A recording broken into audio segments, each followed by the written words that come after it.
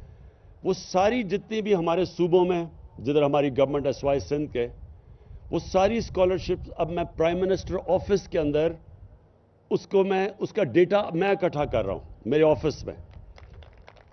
اور اس پہ پھر آن لائن ہم جو بھی اسکالرشپس لیں گے یا جو بھی کہنا چاہیں گے کہ جی ہم ڈیزرو کرتے تھے ہمیں نہیں ملی, وہ ساری ایک پورا میرا آفس ہوگا جو صرف یہ دیکھے گا کہ اسکالرشپس میرٹ پہ مل رہی ہیں یا نہیں مل رہی. پھر ان بھی لوگوں کو, وہ نوجوان جو پڑھ رہے ہوں گے, اگر ان کے پیسے ختم ہو گئے اور وہ پڑھ نہیں سکتے, وہ اپلائی کر سکیں گے ہمارے اس آن لائن کے اوپر کہ جی مجھے پڑھائی کے لیے اب اسکالرشپ چاہیے. تو ان کے سب کچھ پرائم منسٹر آفس میں ہوگا, ڈیٹا میرا ادھر اکٹھا ہوگا. آن لائن لوگ ہمارے سے کمیونیکیٹ کر سکیں گے اگر وہ سمجھیں گے میرٹ پہ ملی یا نہیں. اور پھر میں صوبوں کے ساتھ, سی ایم پنجاب کے ساتھ, سی ایم پختونخوا کے ساتھ, باقی جو ہمارے گلگت بلتستان میں چیف منسٹر ہیں, آزاد کشمیر پرائم منسٹر, ہم ان سے ان ٹچ رہیں گے کہ انشور کریں گے کہ اسکالرشپس, اور یہ سب سے ضروری ہے ہمارے نوجوانوں کے لیے, میرٹ کے اوپر دی جائیں. اور یہ میں سمجھتا ہوں کہ جیسے جیسے ہمارا آمدنی بڑھتی جائے اور زیادہ ہم نے پیسہ بچوں کی تعلیم پہ لگانا ہے, اور خاص طور پہ اس طبقے کی جن کو ابھی تک اعلیٰ تعلیم نہیں مل سکتی تھی. میں آخر میں پھر سے اپنے سارے ایم پیز کو اور منسٹرز کو اور چیف منسٹر صاحب آپ کو بھی یہ کہنا چاہتا ہوں کہ اپنی یہ جو ہمارا احساس ہے یہ بڑا امپورٹنٹ ہے پروگرام, کیونکہ اس وقت جس طرح لوگوں کے اوپر بوجھ پڑا ہوا ہے مہنگائی کا, تو آپ یہ ساروں کو آرڈر, چیف منسٹر صاحب آپ سب کو کہیں, ایم پیز منسٹرز کے اپنے حلقوں میں جائیں اور یہ رجسٹر کریں, اس کے اوپر 8171 کے اوپر رجسٹر کریں, اور پھر کریانہ سٹورز کو بھی رجسٹر کروائیں, تاکہ جتنے زیادہ کریانہ سٹور رجسٹر ہوں گے اتنی جگہ آؤٹ لیٹ سے لوگوں کو یہ 30%, 3 مین دالیں, گھی اور آٹے کے اوپر ان کو کنسیشن مل سکے گی. آخر میں ایک اور چیز بھی یہ کہہ دوں کہ ہمارا آگے جو اب تک پاکستان میں بدقسمتی سے شارٹ ٹرم پلاننگ ہوئی ہے, یہ ہم پہلی دفعہ لانگ ٹرم پلاننگ کر رہے ہیں پاکستان میں. ہم 10 ڈیمز بنا رہے ہیں اگلے 10 سالوں میں. پہلی تو 50 سال کے بعد اس ملک میں 50 سال کے بعد اس ملک میں بڑی ڈیمز کسی نے بنانے کی کوشش کی ہے. سب کو پتہ ہے کہ ہماری سارا جو بارشیں اور پانی گلیشیئرز کا بھی ہوتا ہے, وہ سال میں 3 مہینے میں سارا پانی دریاؤں میں آتا ہے, اور اس کے بعد پھر جب سردیاں ہوتی ہیں ہمارا پانی کم ہو جاتا ہے دریاؤں میں. تو اس لیے بہت ضروری ہے کہ ہم ریزروارز بنائیں, پانی کو روکیں. چین کے اندر 5000 بڑے ڈیمز ہیں, ہمارے 2 اور اب یہ 3 بن رہے ہیں, تو 5000 بڑے ڈیمز ہیں اور 80,000 سارے چھوٹے بڑے ملا کے. تو ہم نے کوئی آگے پلاننگ نہیں کی. یہ پہلی دفعہ ہے کہ ہم آگے پلاننگ کریں اپنی آنے والی نسلوں کے لیے کہ پانی کو روکیں, تاکہ آگے ہم اور علاقے کو کاشت کر سکتے ہیں. ہماری بڑھتی آبادی بڑی تیزی سے بڑھ رہی ہے, تو اس کے لیے ڈیمز بنا رہے ہیں. اور دوسرا جو ہماری کلائمیٹ چینج کے لیے جو 10 بلین سونامی, جس میں پختونخوا سب سے آگے ہے, سب سے زیادہ درخت آپ نے لگائے ہیں اب تک, اور اس کے ساتھ ساتھ صفائی اپنے شہروں کی, دریاؤں کی, ہوا کی, پولوشن کی. تو یہ پہلی دفعہ پاکستان میں پلاننگ ہو رہی ہے. اور پھر انڈسٹری کی طرف پہلی دفعہ جا رہے ہیں, ہماری بڑی دیر کے بعد انڈسٹری اب کر رہی ہے. تو انشاءاللہ یہ مشکل وقت سے جیسے ہم نکلیں گے, آگے میں آپ کو بتا دوں کہ یہ ملک بڑی تیزی سے ترقی کرے گا. شکریہ.